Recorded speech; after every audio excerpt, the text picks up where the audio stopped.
It started with a dinner invite and ended with a wake-up call. You ever have that moment where you realize you're not as close to someone as you thought you were? Like you're standing there, plans made, gifts bought, calendar cleared, only to find out you weren't even on the list. This is the story of a woman who had that moment, loud and clear, on what should have been a fun weekend. Welcome back to AITA Stories.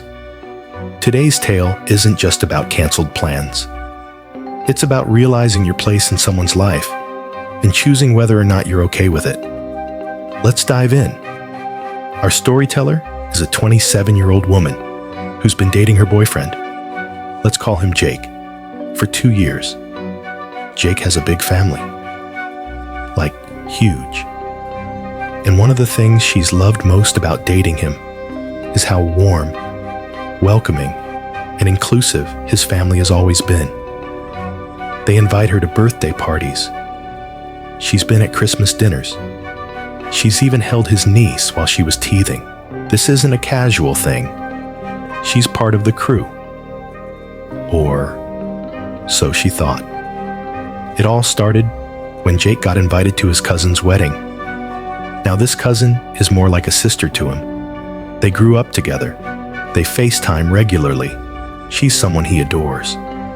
So when the wedding invite came, our storyteller just assumed she'd be his plus one. I mean, why wouldn't she? They've been together 2 years. Everyone in his family knows her. And this cousin? She's seen her at countless family events. She even follows her on Instagram. So naturally, she brings up the wedding while they're watching TV. Like, hey, do I need to start looking for a dress? Jake kind of freezes, looks uncomfortable. Then he drops the bomb. He wasn't given a plus one, just a solo invite.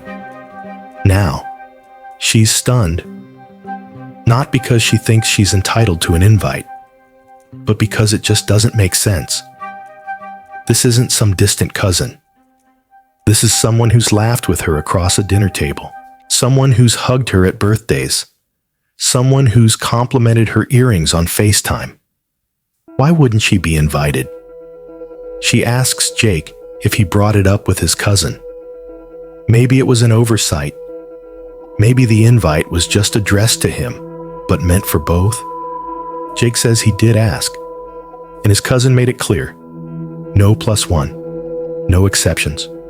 At this point, she's hurt, not raging, not screaming, just quietly, deeply hurt. She doesn't throw a tantrum. She doesn't demand Jake stay home. But she does make a choice. She decides to cancel the plans she and Jake had made for the weekend before the wedding. Originally, they were going to spend time with his family, do dinner, maybe some game night, hang out with his nieces. But after the wedding snub, she tells Jake she's going to stay home. She needs space. She doesn't feel comfortable smiling in front of people who clearly didn't consider her part of the family. Jake's reaction? Disappointment.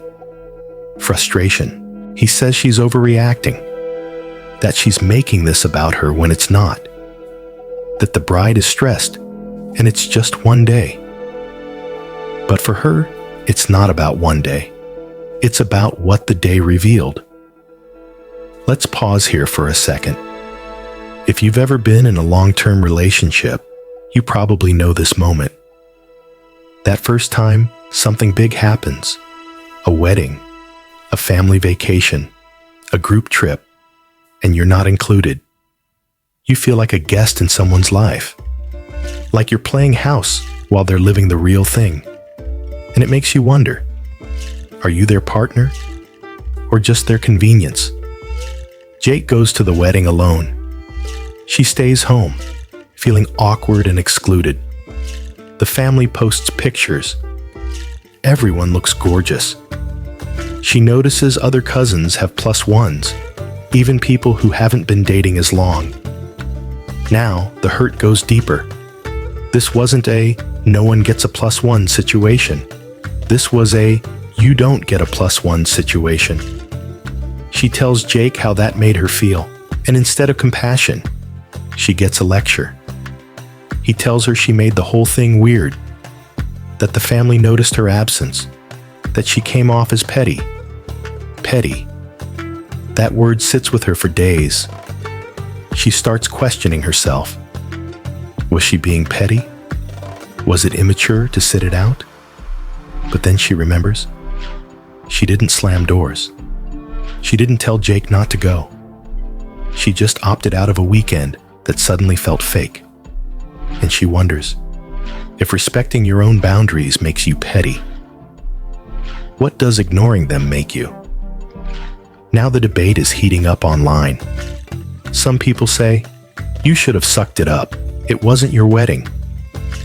Others say, you handled it with grace. You were hurt, and you acted with dignity. Still others say, this might be a red flag. If his family doesn't see you as part of the unit after 2 years, what does that mean for the future? Let's break that down. From an emotional lens, what our storyteller experienced is called social exclusion. It's not always malicious.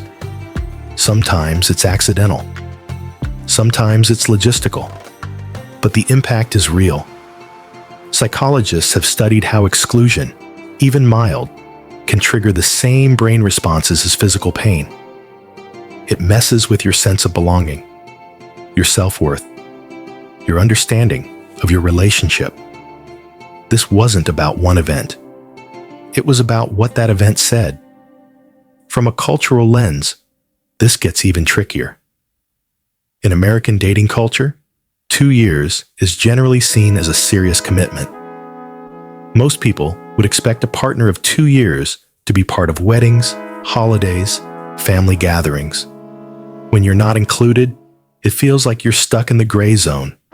Not single, not married, just plus none. From a relationship lens, this is a growth moment. Jake's response wasn't just about his cousin. It revealed his conflict avoidance, his unwillingness to validate her feelings, and his quickness to label her emotions as overreacting. That's a problem, because good partners don't always agree with you, but they do try to understand you. After the wedding, there's tension. The family starts treating her differently, colder, more reserved. Jake becomes defensive, saying she caused drama by not showing up. She realizes she's being subtly punished for having boundaries. And that, more than the wedding snub, is what makes her question everything. Because if saying "I felt hurt" gets you labeled as dramatic, if stepping back from a place that excluded you gets you iced out further, what kind of future is that? Here's where things get inspirational. Instead of groveling or apologizing for being human, she decides to reflect. She journals. She talks to close friends. She remembers that she's not unreasonable for wanting to be included. She starts to ask herself harder questions. Does Jake really have her back? Does his family actually respect her? And most importantly, does she want to spend her life trying to earn a seat at the table? Or does she want to build her own table with people who don't need to be convinced of her worth? Now, this story doesn't end with a breakup, at least not yet, but it does end with awareness. She's not just questioning Jake. She's questioning the version of herself that stayed silent to keep the peace. And sometimes, that's the beginning of everything. So, was she the asshole for canceling her plans and not going to the pre-wedding family events? Or was she protecting her peace? Was she making a statement or just being sensitive? Here's what I think. If a 2-year relationship doesn't earn you basic respect in family spaces, if you're still being treated like an extra after showing up again and again, then you are allowed, absolutely allowed, to pause and reevaluate. She didn't ruin the wedding. She didn't throw a fit. She quietly stepped back from a situation that made her feel small. And for that, she deserves compassion, not criticism. Too often, people, especially women, are told to just show up even when they're hurting, to put on a smile, to not rock the boat. But sometimes, the boat needs rocking. What do you think? Was this just an unfortunate oversight, or a red flag in disguise? Would you have gone to the family events anyway? Or done exactly what she did? Drop your thoughts in the comments. Let's talk about it. And if you've ever been in a situation where you had to choose between being pleasant and being honest, you're not alone. You're not wrong. And your voice matters. This is AITA Stories. Thanks for listening. And remember, sometimes the most powerful thing you can do is walk away.